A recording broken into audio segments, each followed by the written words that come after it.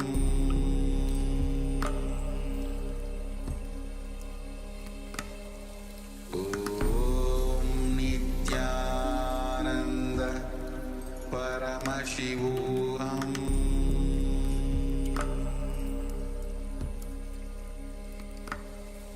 Om Nithyananda Paramashivoham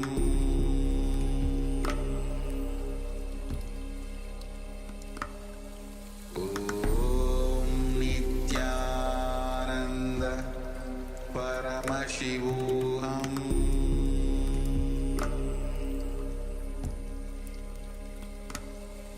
Om Nithyananda. Yes. Slowly, you can relax and let us know how you went through the power manifestation. Did you feel the vibration of the coconut which was there on your palms? Yes, and just a request for all the participants who are joining us in Zoom: Yang Huilan, Judy, Ma Parabrahma Swarupini, Carolina, Gui Shu Jing, Yan Yan Kaiwen, all of the participants and more, many more also have joined. Just a request for all of you to have your cameras on so we can guide you and monitor the power manifestation and then support you in any way that you would need. So, and please do share your experience also when you sat in manifestation, in the space of manifestation, holding the coconut flat on your palm, what really happened, how you felt, and how you were able to connect with Swamiji at that moment and give a command to that coconut so that it actually moves, manifesting the power of consciousness over matter. So let us have a quick sharing session, sharing moment before we enter into the next section from all the participants. And if you're joining us on YouTube, please share with us on in the comments section where you can let us know how your experience was. No matter how the manifestation is, just us sitting in that space of manifestation is a beautiful experience by itself, and it can lead us into a powerful expansion, a powerful manifestation process. Again and again, sitting in oneness, more and more manifestation happens. So this is the only way for us to bring that manifestation to happen to all of us. We have all been initiated by Swamiji for all the powers of Paramashiva, and the only way for us to get into the powers, manifesting them, is to sit in that space of oneness. So thank you all for participating in this session, and I just wanted to quickly check if there is any response from any of you sharing your experiences. Please do share and let us know how your experience was while we get ready to get into the next segment for today's sessions, which is on the Swadhisthana Chakra. So now we have, before Swamiji revealed on the Muladhara Chakra, we had the meditation as well. Now we'll be moving on little up for the second chakra, which is Swadhisthana Chakra. We'll be knowing how Swadhisthana Chakra is actually blocked due to the fears. All the fears that we accumulate is actually stored in the Swadhisthana Chakra. And all the fears, in fact, Swamiji says that every day we go through at least 6 fear strokes. So only when you are immune to the fears and you'll be able to handle the fear strokes, we'll be entering into the Nirvaya Dhyana as well. Swamiji will be guiding us through this. So let's enter into this revelation by Swamiji on the Swadhisthana Chakra and followed by the meditation. So let's come to the space of listening as we enter into these revelations.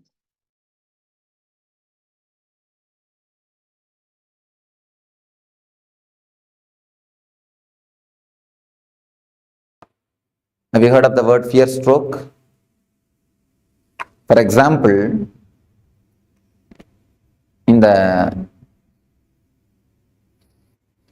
night time, around 9 o'clock, you are taking a small walk in your garden, like this place.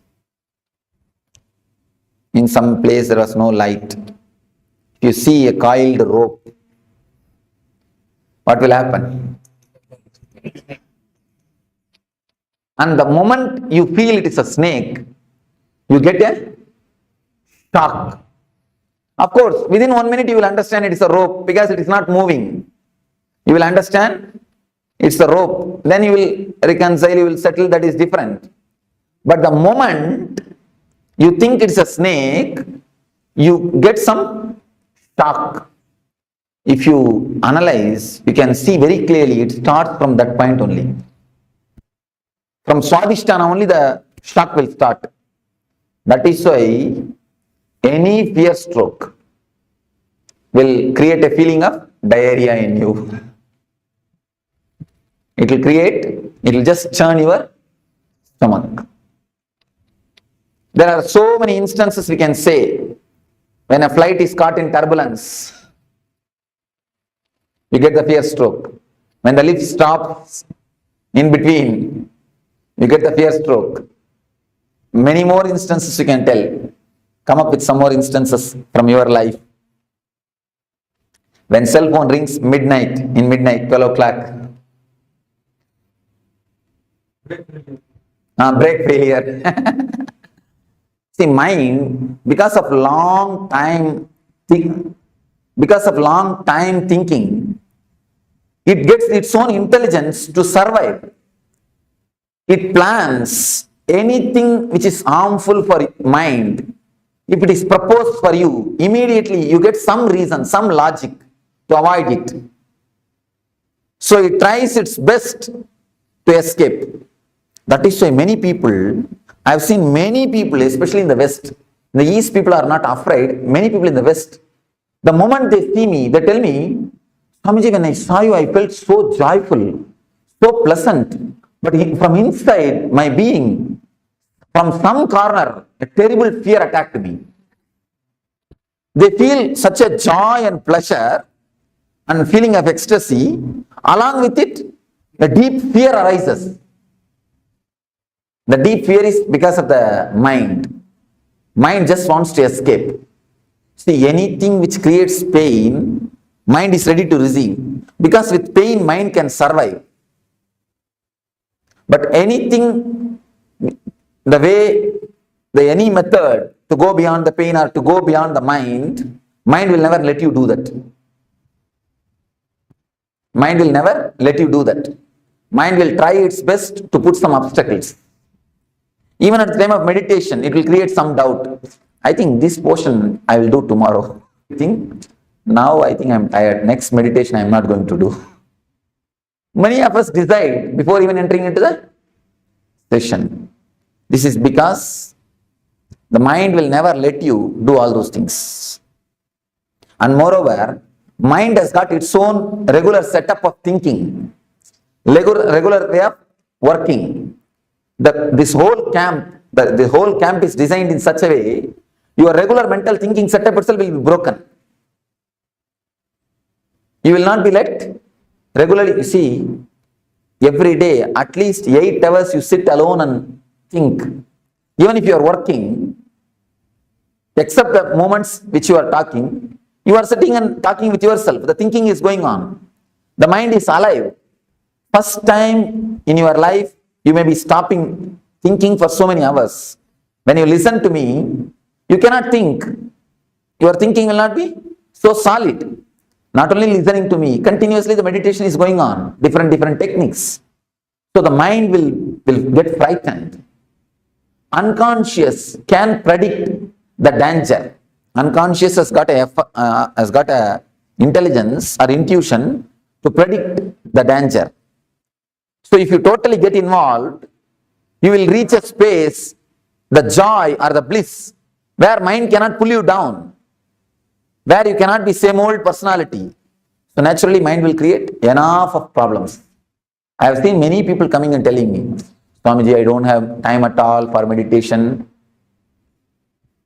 What I don't know what word to use. Simply cheating themselves. You see, if you say, I can't give so much of preference to meditation, that is okay. But how can you say, I don't have time? Because everybody has got only 24 hours. It is your priorities. For what you want to give priority. For money, if you want to give priority for money, you spend all your time in working. If you want to give priority to the family relationships, you are just continuously around them. You take them out, you spend time with them, you sit and chat with them like this. For what you want to give priority, only for that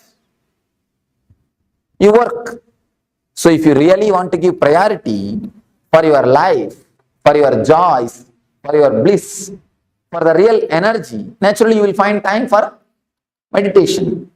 So if you say, I don't find time for meditation, it means two things. Either you have not understood the importance of meditation, or you don't feel like giving priority to the meditation.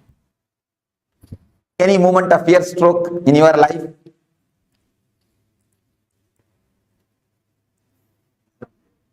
Exam fear, oh. Okay. Even exam is a fear, not fear stroke. Interview is a fear stroke. When he asks a question, you do not know the answer, you get that shock, fear stroke. The fear of unknown things. Whenever you see, in the midnight, you feel like having a cup of coffee. You slowly come down from your bedroom to go to the kitchen. Suddenly you see a shadow moving. Then you get the real fear stroke. Instead of boiling the milk, you are boiling. That's right. Some other situations? I have always had, whenever I am planning to leave my home, whether on work or whether on any private journey, immediately I get some churning in my stomach. Yes. Yes.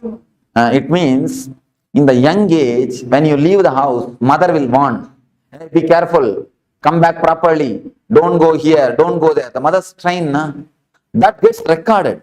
Actually, the kids' Swadhisthana is very simple, very relaxed, sensitive Swadhisthana. We actually inform, we put lot of inputs, so that gets recorded. That becomes a solid thing. Now, that's why in the young age, I've seen in some houses, they make the kids to sit on the dining table. If they do some mistake, if they do something wrong, if they are too naughty, they make them sit on the dining table. That only creates the height phobia. The height phobia is created if you punish the child, making them sit on the heights. So naturally they get that fear. The fear is recorded inside the Swadhisthana. So that only creates the height phobia. For every phobia, these things are only reasons. So at least with your child, please don't create. With your children, please don't create the phobias or deep fears. Never let them, don't give all these nonsensical inputs. I have seen many parents doing it. See, you may catch cold if you move in the rain. Never think children also will do the same thing. Children have got their own strong immune system. It is you who teach them. Don't go in the rain, you will catch cold. Don't go here, don't go there. This will happen, that will happen. Don't eat ice cream. All these things are your teachings. By teaching all these things, you make them dull. Once they have become dull, buffalo, then we feel comfortable. Yes, we have created our we have reproduced. Or we created replicas. Never create this type of strong imprints, samskaras in the kids' mind. And if the kids are jumping around, if they whirl, if they spin, immediately you tell them, hey, keep quiet, sit, you will hit this wall, you will get hurt. I tell you, if they get hurt, be prepared to do the first aid. Never stop them. If they try to climb on a tree, don't pull them down. Just be prepared to do first aid. And just be there. Even if they fall, you can catch them. Never try to disturb them. Never try to pull them down. In the West, I saw in the beaches, Kids simply enter into the ocean and play. Parents are just waiting to take care of them, that's all. They never go and disturb them. And in India, we cannot even imagine. I think they will put practically a chain and hold. Except like a dog, except putting chain, they have done everything else. Don't do that. These are the reasons, these are the things which create very dull or a dead life system. These are the few things appears true. We can very clearly feel the love is felt from the heart. The worry and the depression is felt from the stomach, navel. The fear stroke is felt from the swadhisthana. Sex is felt from the mooladhara. In every layer, you can see exactly the emotion being felt in those chakras.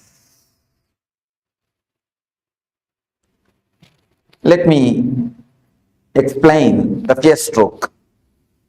3 things you need to understand about the fear stroke.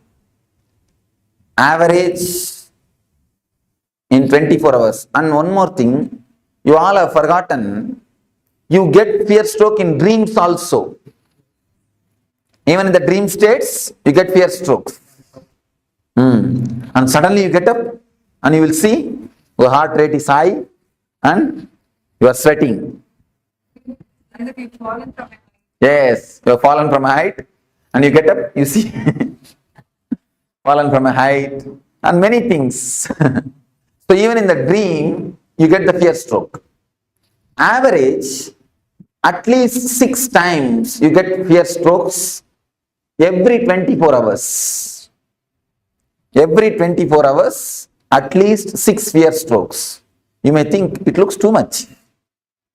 But the people who do research on this, they say average at least 6 fear strokes you get. They say maximum even 12 people get even 12 strokes per day.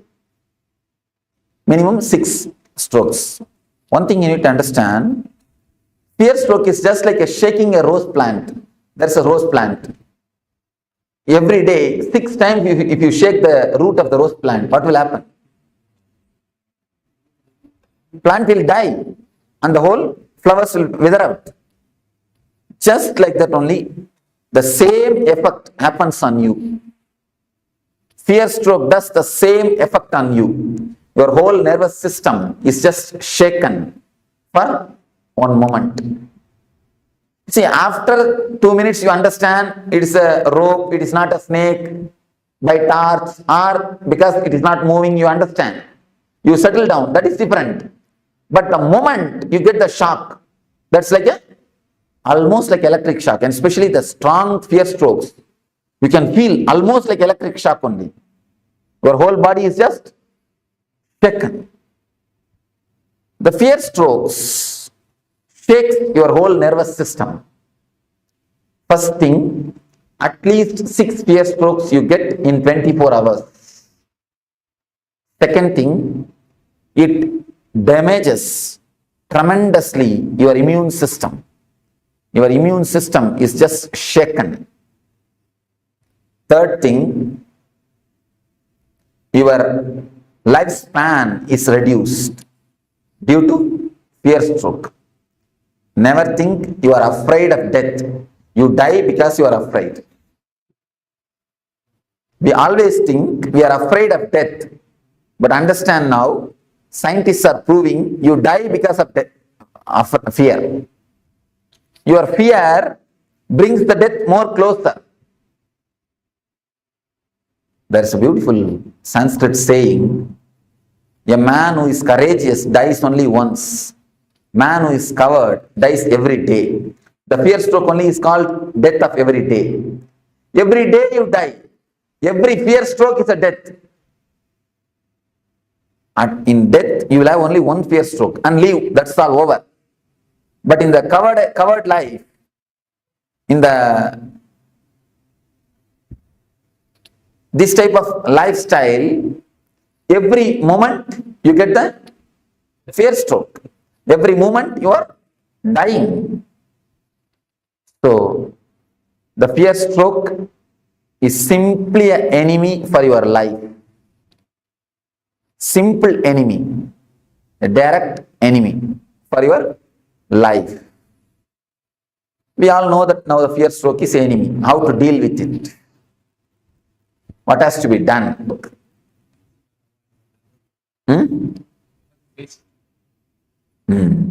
Yes, said beautifully. We have to face it. There is a Upanishad called Katha Upanishad in Vedanta which deals on the death fear. There is a beautiful idea. You need to face the fear. You need to face the fear. What is exactly fear? Let us analyze. What is your subjective feeling of fear? Let us reduce everything to words.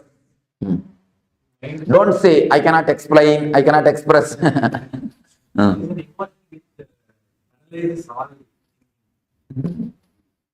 Yes, Scott, beautifully. Then?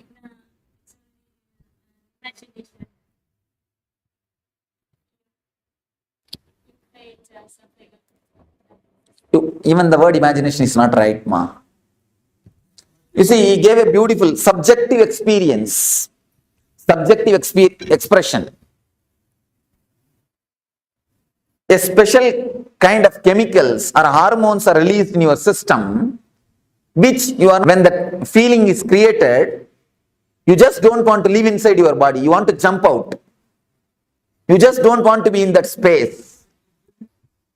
In a nutshell form, I will present it to you. Something happens in your system is not ready to put up with it. You just want to escape from that space. You just want to jump out of your skin. Some uneasy feeling is the tremendous uneasy feeling is created inside your system. That is what we call, see, raising the heartbeat or raising the pulse, raising the BP, all side effect. Basically, an uneasy feeling is created which is not letting you to stay in your body comfortably, which is not letting you to stay in your space comfortably. That is what is fear. What is the exact way to face it? Upanishad says, create the same space consciously and face it. When you create the same space, same hormonal changes, same BP, same heartbeat rate and same pulse rate, same uneasiness, create them consciously and face them. Once you create them consciously and face them, your consciousness gets a deep strength. Even if it happens unconsciously, you will be ready, you will not lose your balance. It's like if you had a deep foundation, even a flood cannot take away your building. If your foundation is not deep, if you have that type of foundation, even a small fear stroke can imbalance you, can put you off. If you have a deep foundation, if you have worked on your fears, if you have a deepest consciousness, even the unconscious strokes can never touch you. Even the unconscious strokes can never touch you. Swadhisthana is the master of paralysis. If this chakra is strong, you will never have the paralysis attack. If this chakra is weak, there is every chance of getting paralysis attack. Paralysis stroke is nothing but the side effect or byproduct of fear stroke. So, the way in which you can overcome the fear stroke is create the same fears consciously. When you create consciously, the same hormonal changes are happening in you, same pulse rate, same BP, same uneasiness, but you are steady facing them. It's like you are the center of a cyclone. A big cyclone is happening around you, but the center is always calm and relaxed. Even in the tornadoes, any of you have seen the tornado clippings? Even in the center of the tornado, there will be a space where a total silence exists. Total silence is existing. So, if you create a conscious tornado in you, your awareness will be a center. Once you face the fears, once you go to the deepest layers of your fears, then even if the adrenaline release happens, even if the same sufferings are pressurizing you, even if the same heartbeat increasing at the same BP level, same pulse rate, even if the same thing happens, you will not lose your balance.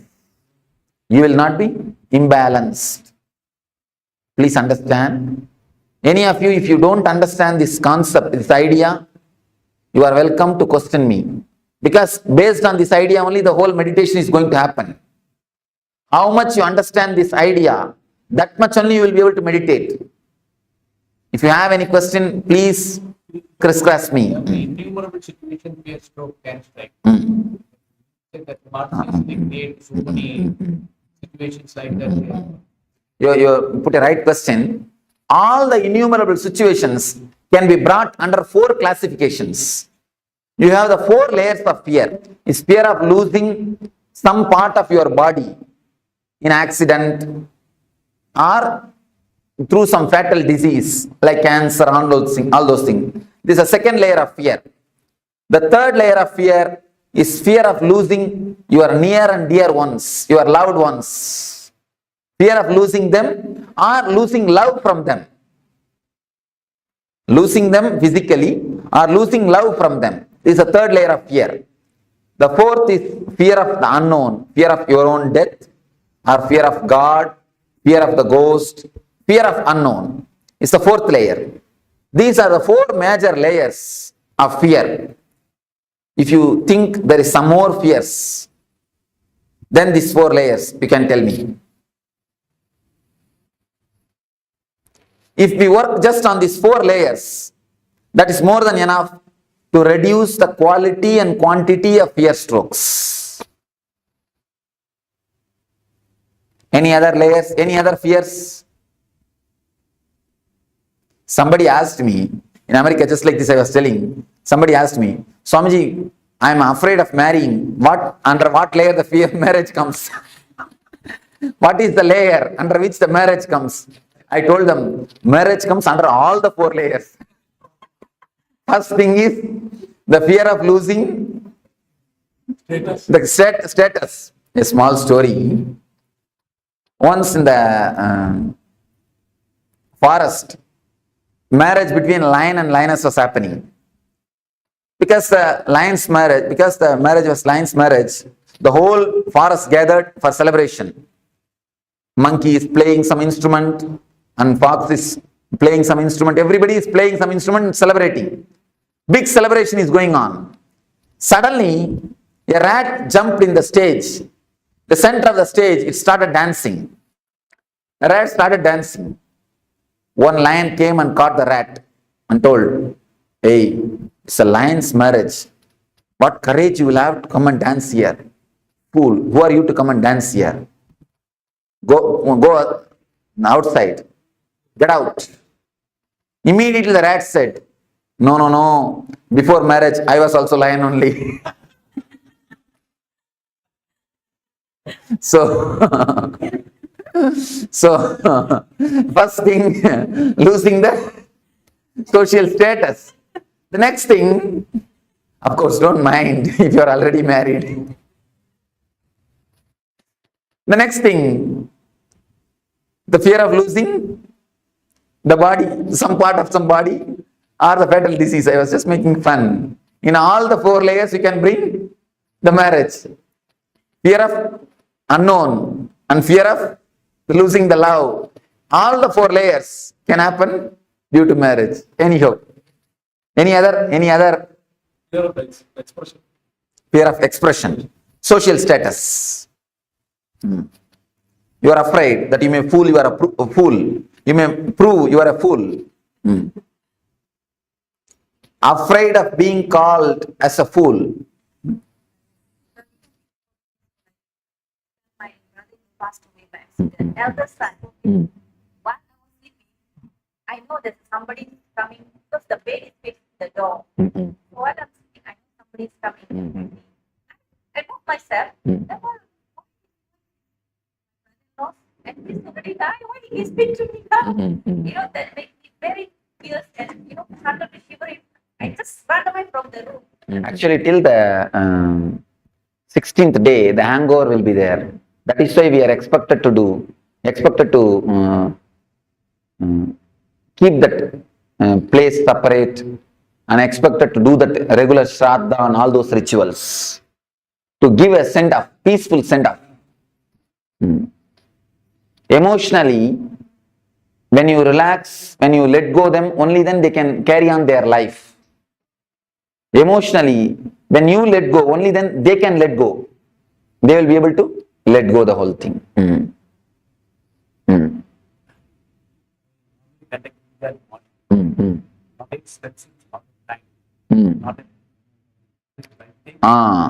No, it's a wrong thing. Anything done with a fear cannot be spirituality. That is why I always tell people, never take up Nitya Puja.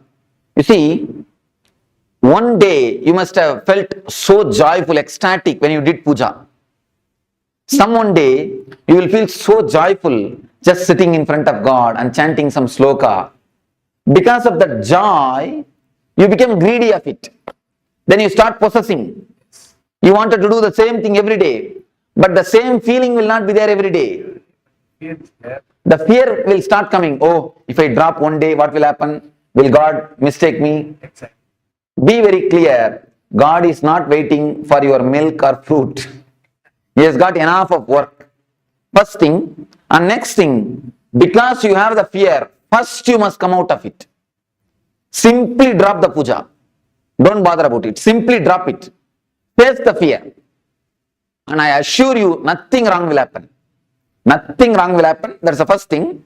Second thing, face the fear. Nothing wrong. Never do anything out of fear. I never prescribe Nitya Puja for anybody. I always tell the people. And one more thing, people who do Nitya Puja, after doing the Nitya Puja, they will never get into the room. You can see them. See, even ordinarily, you get into the puja room, you go there. But people who do Nitya Puja, after that morning puja, you can never see them again in that room. And even when they do puja, they will be just waiting when I can leave the room and go. When I can finish the room, finish the things and go. They will be just waiting to finish and go. I have always seen people who work in the garden. Once they finish the work, they will never go and sit in the garden. They just want to get out of it. But people who are working somewhere else, the moment they finish the work, they want to come and sit in the garden. So it is just like that. Same way. If you take up Nitya Puja, it becomes a work, duty. Duty is a 4-letter word. When I say 4-letter word, I mean ugly word. Never, never, never take up any puja as a regular routine. Whenever you feel like, do it. See, puja has to be done out of love and gratitude. Many people ask me, even in the West, many people ask me, Swamiji, please give us a set of puja, Guru Puja. We want to do every day, do puja to you. Do the Guru Puja. I told them, no, never do that. If you want to hate me, start doing puja to me. Then naturally you will get hatred towards me. Then naturally you will never look at my photo after the puja time. I always tell them, look at my photo with love, never with respect. When you start creating respect, you stop connecting with the God. I always tell the people, when you start respecting, you stop connecting. Never do that. Never create any ritual around you. Never do any things which creates fear in you. Always out of love. Somebody came and told me.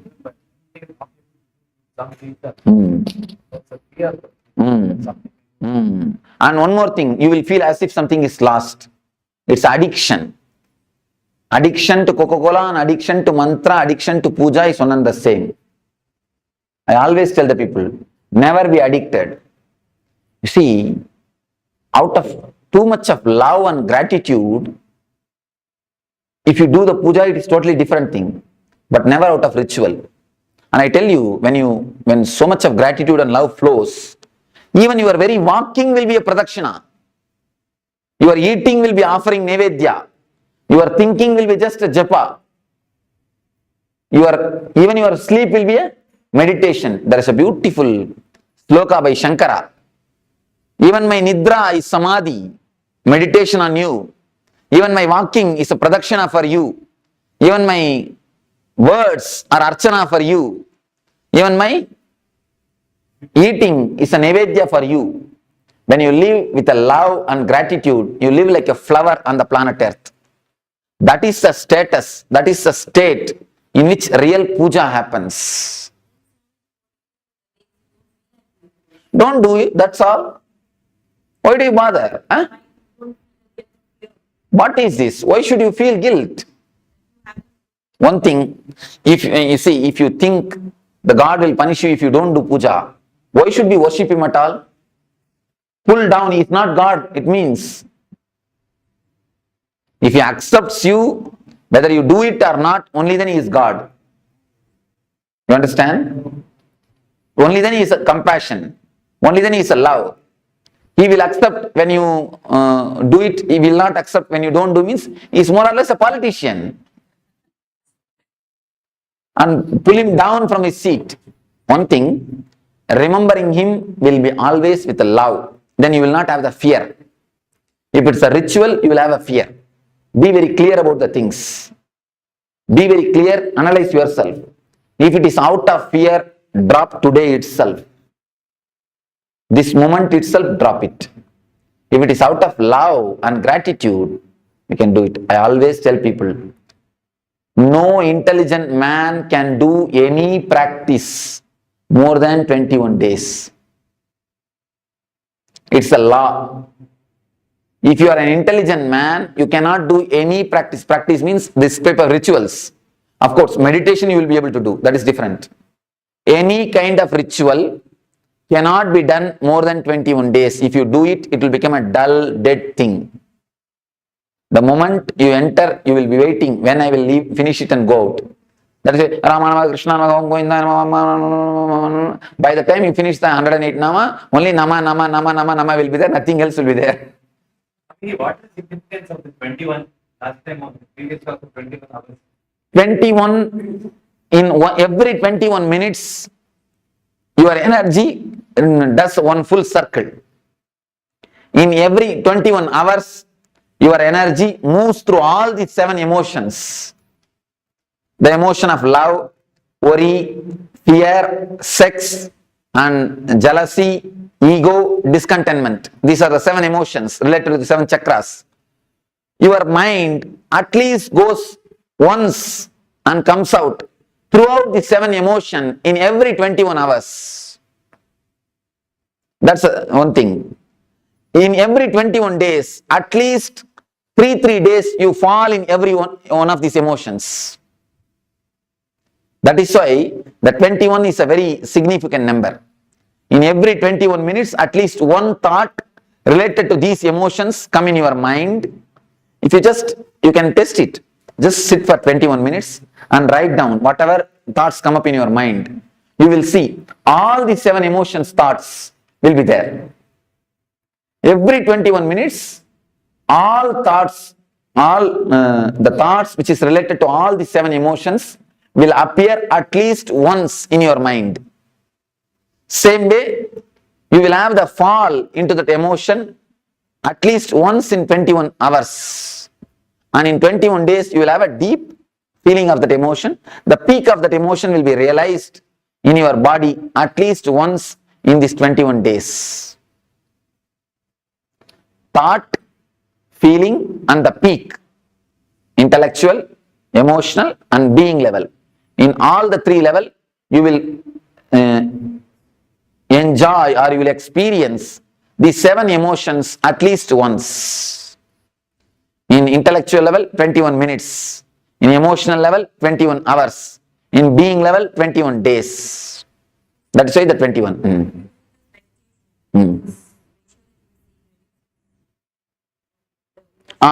Of course, naturally the depth, the quality gets reduces. Then quantity also gets reduced. That is why all meditation techniques are designed for 21 minutes.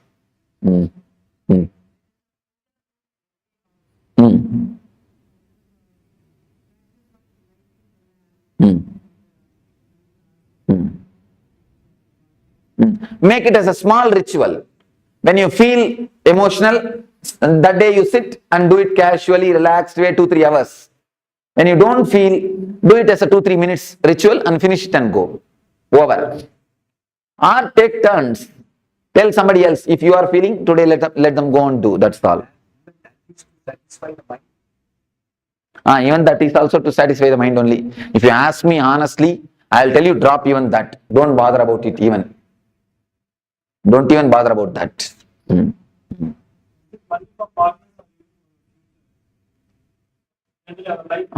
You see, when you imagine about the future, you alter your life. When you imagine about partner, you alter her life. If it alters your life, it is welcome. It's a vision. Only in that way you grow. If it alters somebody else's life, it's an imagination. Don't do that. Alter your life, okay, but never try to alter others' life. This is the difference. Bhavana, Kalpana. Bhavana means vision, visualizing. Kalpana means imagination. So do visualization, never imagination.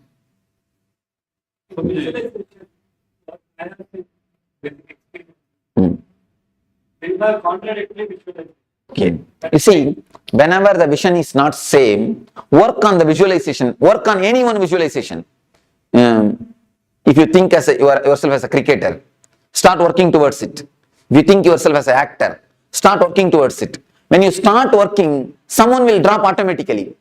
Then you will understand for which you need to give importance. In 1 or 2 steps itself you will understand which is going to suit with in your life. Then naturally the other one will drop. But never drop any visualization without working on it. Because you will have a hangover. If you drop that visualization, if you drop the idea of being an actor without trying to work towards it, at least take 1 step towards some producer's house. Then if you feel, no, this is not for me, it is difficult, then you drop. You will not have a hangover.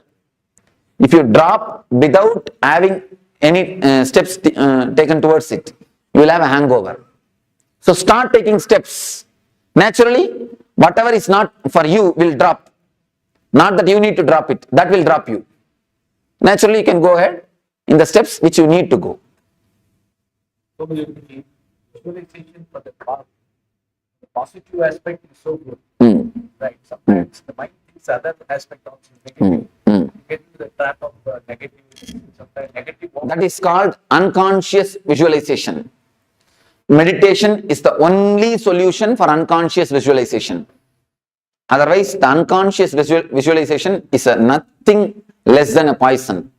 It is a simple poison which will kill your life. See, with poison only your body will be destroyed. With unconscious visualization, your lives after lives will be destroyed. You will carry this unconscious visualization everywhere. So drop the unconscious visualization. That is a just poison. Meditation and bringing more consciousness to your thinking setup. See, if you meditate just 21 minutes per day, the whole 21 hour will be flooded with awareness. So don't miss at least 21 minutes of meditation. Every 21 hour, at least 21 minutes allot for meditation. Then you will see, because in every 21 minutes, you come up with one full circle.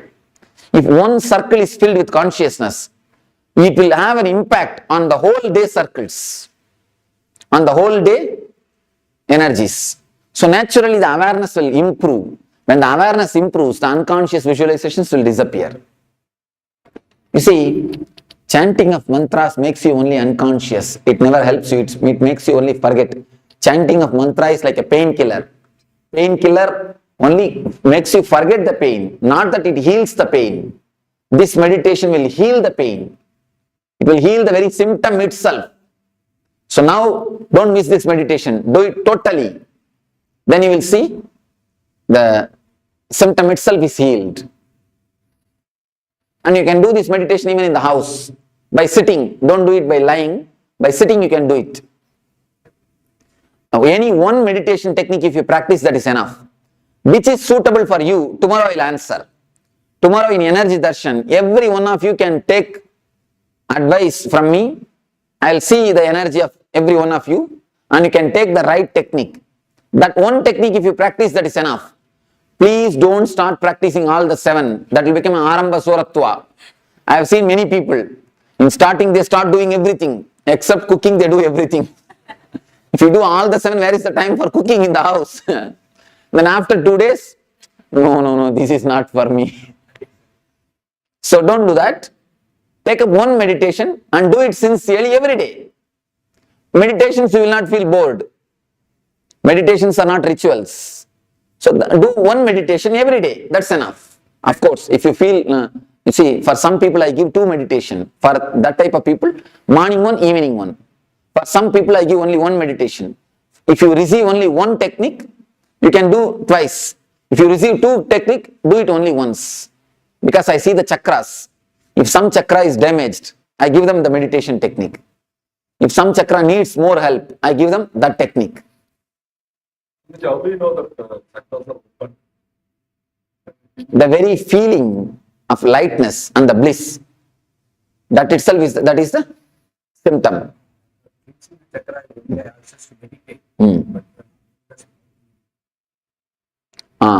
Just concentrate on the region. Don't meditate, don't imagine any flower or any chakra or anything. If you start imagining, you will start seeing visions. You will not have the experience. So I don't want you to see visions. I want you to experience the maturity, the emotions. So best thing is just concentrate there. I'm getting some golden light. If it automatically happens, okay. Don't do it by yourself. So we shall start the meditation. Please sit straight. Let me explain. Sit straight. And now I think you can close your eyes and listen. If you just listen, that's enough. Then when I start the meditation, I'll guide you. If you are not able to sit, no need to tie the ribbon. If you are not able to sit on the ground, you can sit on the chair, nothing wrong. But sit straight and close your eyes.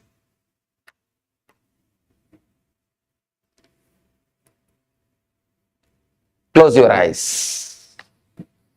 As you are all aware, there are 4 layers of fears. First thing is fear of losing the wealth, comforts and social status. Next thing, fear of losing some parts of your body or fatal diseases or accidents. Third thing, fear of losing the near and dear ones, the loved ones. Fourth thing, the fear of unknown, your own death. If you have fear, deep fear in some one layer, work on that particular layer deeply. Otherwise, come one by one along with me. I'll guide you one by one. First, if you have the fear of losing the wealth, visualize as if you have lost it. Imagine really you have lost it. You don't have it. You're really lost. Put yourself in the worst situation which can happen in your life. Allow the fear, allow the uneasiness to happen to you. Allow that shock to happen to you. Allow the suffering to happen to you. Consciously visualize and allow the suffering to happen to you. Same way, step by step, we will start penetrating all the 4 layers of fear. Now please tie the ribbons.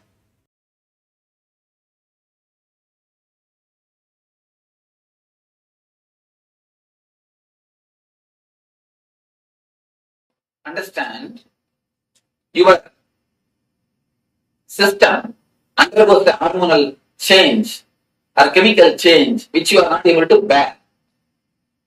Once you know how to be centered, even when that happens, you can open the Swadhisthana. You can manage the situation. You will be centered even when the fear stroke happens to you. The quality and the quantity of the fear stroke will disappear. Many people, after doing this meditation, they come and tell me, Swamiji, the total fear stroke has disappeared in my life. Even if the same situation raises, I don't get the fear stroke. This will totally heal your Swadhisthana. When the fear stroke happens, you can see the Swadhisthana only will be shaken. That is why immediately go for 1 hour, 2. Immediately your Swadhisthana is shaken. Love you can feel from Anagata. Depression you will feel from Navel, Manipura. Fear stroke you will feel from Swadhisthana. Sex you will feel in the Muladhara.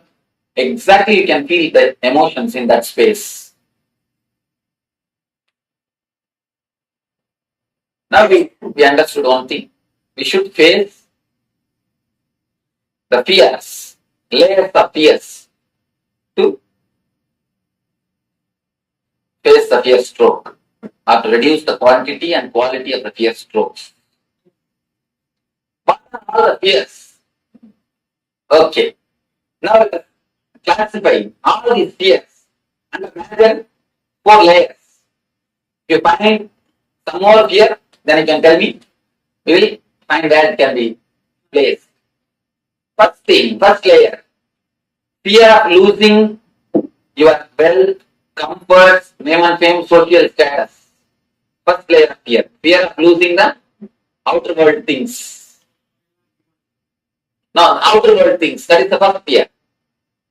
Next, fear of losing your health, or accident, or losing some parts of your body. Fear of your own health.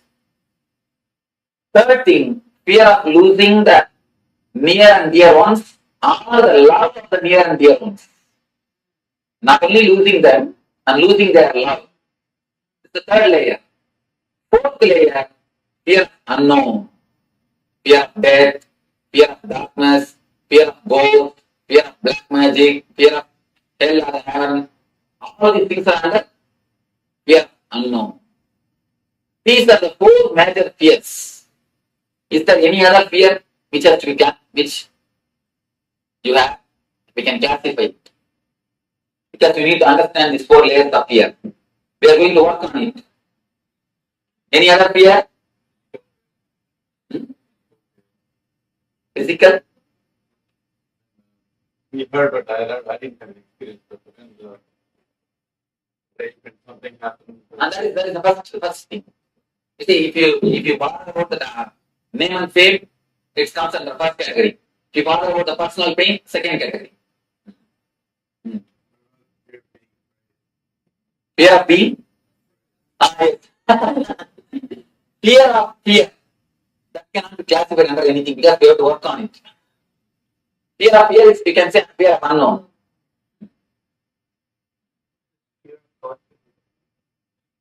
Fear of not having confidence. First layer. Fear of God. Fear of God is the fear of unknown. Fear of heights. What does that come up? Fear of heights, fear of accidents. So let us work on the fear stroke. Any other fears except this 4 layer? Okay. Let me give you the basic 4 instruction about this meditation. First thing, this meditation is not like other 3 meditations you practiced. It's not like I'll give instruction you will do. It's like a guiding. You need to do. In other things, I know what you are supposed to do. I tell you, you do the same thing. But here, I can only guide you. I can only show you the path. You need to imagine, you need to visualize and do. It's like if you have the fear of losing the name and fame, visualize you have lost it. When you visualize, really feel that you have lost it, your whole body will feel the fear or the pain, suffering. You will feel as if you want to jump out of your skin or you want to run away from this hall. You don't want to visualize anymore. Your mind will tell, no, no, no. When it comes, let us face, let us not do now itself all these things. Your mind will try its best to do all these problems. Don't listen to your mind. When I guide you, you need to visualize or imagine deeply. You need to practice this meditation technique deeply. I can only guide you. You need to practice. That's the first thing. Second thing, don't think what imagination can help me. I know everything. Why should I imagine? Don't think. If you imagine, only then you will understand what all the things are locking you. When you are caught. You may think, I know what are my fears. What is there in imagining? What is there in visualizing? What it is going to do? I know how to come out. I will do. If you think in that way, it's only an intellectual knowledge. Intellectual knowledge, the value of intellectual knowledge, it's like a 0, 0, 0, 0, 0, 10, 0. Spiritual experience is 1. If you don't have that 1, what's the value? 10, 0 is equal to 1, 0 only. So if you add the 1, only then the 0 get value. So have the experience, only then your intellectual knowledge will get value. So don't think what imagination can do for you. Imagine deeply, visualize it totally. Then you will understand how much it can help you. Because by visualizing, the Manipura totally gets clear, actually it gets unwinded. Now it is like a twisted towel. For example, a wet towel, if you twist how it is, your Shavasana is just like that. That is why you are holding it, you are tight in that region. If you visualize and do this meditation, it will slowly get relaxed. It is just totally relaxed. It will totally heal the Swadhisthana. So, visualize totally. Second thing. Third thing, don't have a fear, will I die once for all? Don't have a fear, you will come back. Fourth thing, there are 4 layers I will be explaining, I will be guiding you. All will not have fear of all 4 layers. You will have other 2, 3 layers, only little bit. From one layer, you will have a deep fear. Work on that deep fear layer some more time, even if I go to next layer, don't bother about it. The 4 layers, losing the outer comforts, name and fame, social status, losing your own body, health or some parts of your body, accident, losing the near and dear ones or the love of the near and dear ones, fear of your own death and the unknown, fear of unknown. If you are caught in any one layer deeply, work on that layer deeply. So, any more doubt about this meditation? Visualize totally. Let your eyes pour tears. Let your hands tremble. Let you feel that you are sinking. Let you feel you are dying. Nothing wrong. Allow everything to happen. Everything to come up. Only then your consciousness will get strengthened to face the fears and reduce the quality and quantity of the fear stroke.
Around 5,000 years ago, at the end of Mahabharat War, the ancient enlightened Hindu civilization consisted of 10,000 Hindu traditions, or sampradayas, that existed in 56 Hindu nations, 200 Hindu kingdoms, 1,700 Hindu provinces that covered more than 6 million kilometers square of Asia.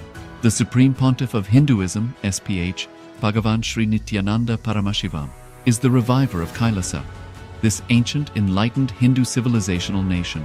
Kailasa is an unbroken cultural, religious, historical, civilizational, and sovereign continuation and revival of multiple of these historical Hindu sovereign states and Hindu ecclesiastical entities. The unbroken continuity of these ancient Hindu nations through Kailasa results in the legal recognition of Kailasa as per the international customary law, particularly the Doctrine of Continuity. The international law, the Doctrine of Continuity, implies that upheavals and revolutions within a country, changes in government, territorial adjustments, measures taken during military occupation, or other internal transformations do not negate the existence of the country, do not affect the legal personality and international obligations of the country or state. The Vienna Convention on Succession of States in Respect of Treaties, 1978, addresses these principles of the doctrine of continuity as it outlines international law during situation of state succession or continuation. International law recognizes a state's legal personality by recognizing its identity. This perspective extends even during the period when the given state or country is annexed or occupied by a foreign power. Even in such cases, the legal personality of the state is considered to persist, enabling its subsequent re-establishment. Historical examples dating back to the 18th century include cases like Portugal and Genoa that were re-established after the Vienna Congress of 1815. More recent examples include countries such as Poland, Ethiopia, Czechoslovakia, Albania, and Austria that were re-established after World War II. Even when a nation is deprived of its territory, the nation continues to exist. Its sovereignty and international legal personality continues to persist. The Dalai Lama, as the spiritual and temporal leader of Tibet, exemplifies this principle. In 1959, the Dalai Lama was exiled and forced to flee. Despite the challenges faced, the Dalai Lama continues to advocate for the preservation of Tibetan culture and garners worldwide support for Tibetan autonomy on the global stage. Similarly, from 1309 to 1376, the Pope of Catholicism had been in exile in Avignon. Despite this, he was recognized as the head of state as well as head of the church and given full privileges of the position after their return to Rome. Yes, you can relax from this intense meditation, the Nirbhaya Dhyan, through which you can, Nirbhaya itself means, Nirbhaya means when fearless, and meditation on being fearless. With this, we'll be now moving on to the next power manifestation round. We'll be doing the power of. Yes. We'll be continuing with the consciousness over matter, power manifestation. In this section, we'll be using the same coconut or the round object that you were using earlier, and we'll be moving the coconut on the hand. Again, creating that space of oneness with the object, with the coconut, and being in that space of oneness, asking for the coconut, giving a command for that object to actually move. When you are in that space of oneness, the way to get into the space of oneness is to just simply remember the Supreme Pontiff of Hinduism, Bhagavan Sri Nithyananda Paramashivoham, and establish that oneness with Swamiji. When we create that oneness, then we actually get the ability, the power to establish oneness with any object of our choosing. And if we have the object in our hand, we can actually create that oneness and give a command for that object to move as well.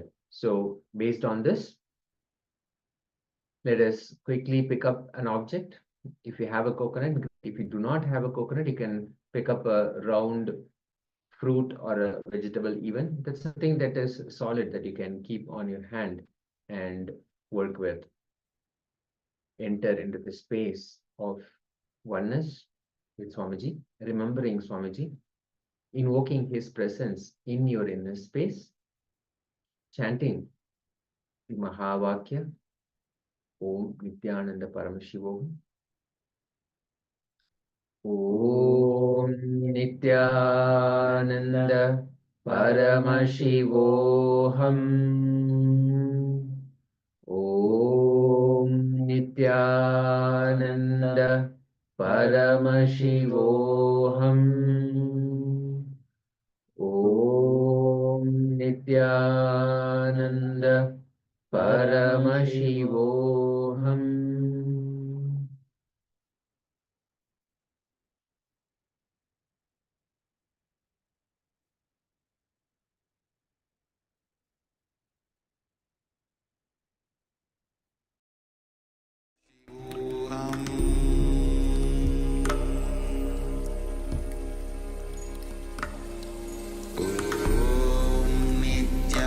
Nithyananda Paramashivoham.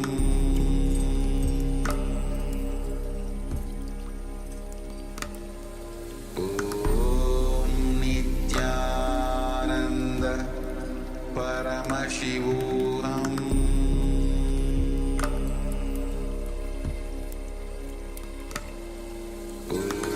Om Nithyananda Paramashivoham.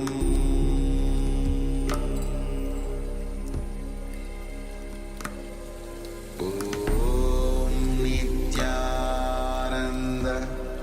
Paramashivoham. Om Nithyananda Paramashivoham.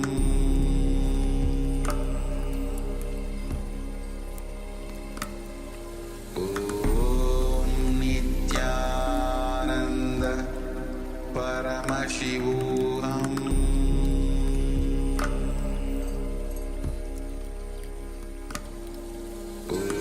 Om Nithyananda Paramashivoham.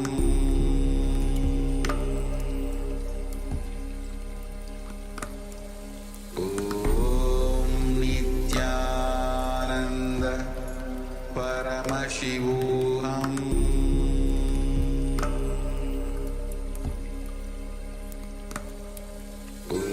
Om Nithyananda Paramashivoham.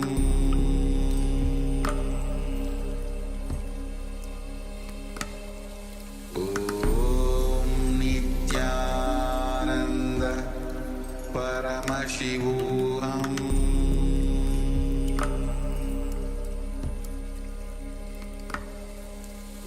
Om Nithyananda Paramashivoham.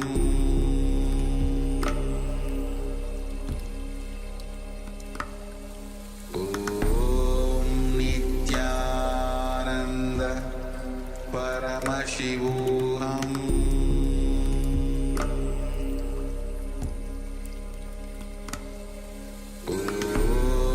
Nithyananda Paramashivoham.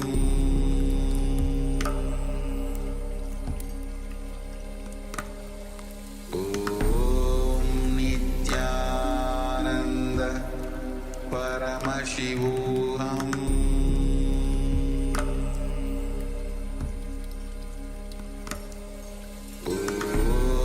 Nithyananda Paramashivoham.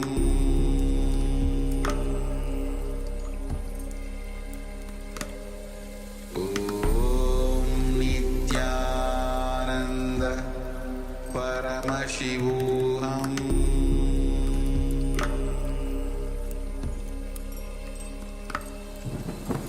Om Nithyananda Paramashivoham.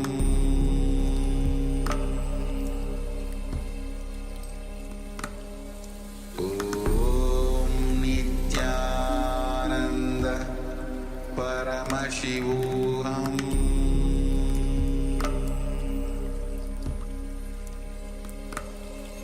Om Nithyananda